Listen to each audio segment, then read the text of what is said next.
Right now, there is a lot of interest from the international martial arts community with Bruneian martial arts. So that's why like 2 years ago, we did an intensive camp. So we had people from the US, from Guadeloupe, from France, from Germany, from Australia, Malaysia, Singapore, the Philippines, coming to Brunei. Other people, when they teach martial arts, they teach fighting. But for us, we teach them our culture. In Brunei, we have our own people, which are really good. And the proof is in the pudding. Basically like these two guys, one from Holland and one from Italy, coming just to train for 5 days. And then 2 years ago, in an intensive camp, more than 40 people from around the world coming to train with us.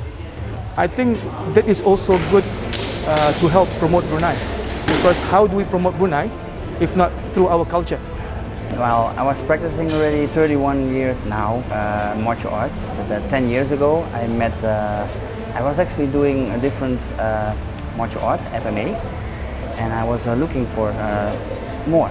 And then I found Maul Mornie, and so I saw him moving. I was like, how is that possible? It's like in video games you say, that's not real. So, and I went to his seminar because he went to the Netherlands, and it was mind blowing. I was like, wow, this is unbelievable, and I still didn't believe. Then I asked Maul, can I attack you? Because I come from full contact martial arts, and I said, yeah, sure. So I attacked him full power with the combination, and I was on the floor without, with everywhere pain, and I look at him, he was smiling. So, what? So again, so I attacked him again, and again I was on the floor with a lot of pain, and he was smiling again. And so I want to learn this. So this is like he was playing with me, and I was already training more than 20 years at that time. Like, wow. I said, I feel like a beginner. No, you're not. I said, because this is something else, Bruneian martial arts and Bruneian Silat. Well, at the beginning, it was just, how do you say this, like a part-time thing. But then as I was finishing my studies, I was planning to go home to Brunei. Basically, most of the people that trained with me asked me, like, how can they progress after I go home?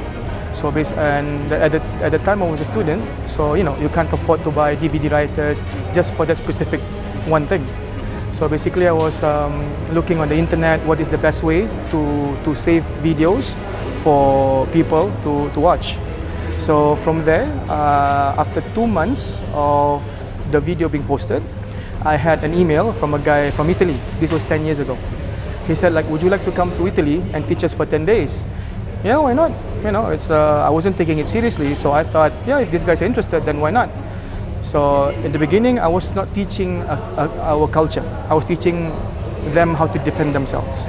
So same thing like before, I was teaching security people, doormen, and people to defend themselves. And then on the first invitation to Italy, we had 16 instructors from different organizations coming to train. So that was how the snowball, everything snowballed into what it is now. The thing is, in the West, what their interest is mainly self-defense. Most of the people, they're looking for something which is effective and efficient.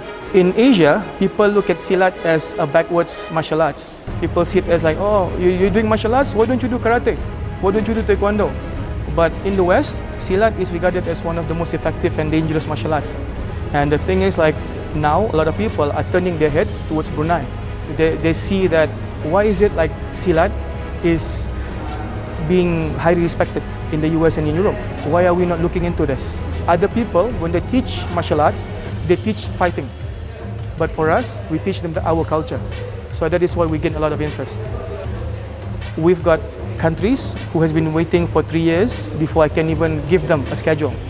So I have a long waiting list at the moment. So that's why I'm trying to push some of my students in Europe and America to start to propagate Bruneian martial arts. So, when people said there's martial arts in Brunei, it became a challenge for me.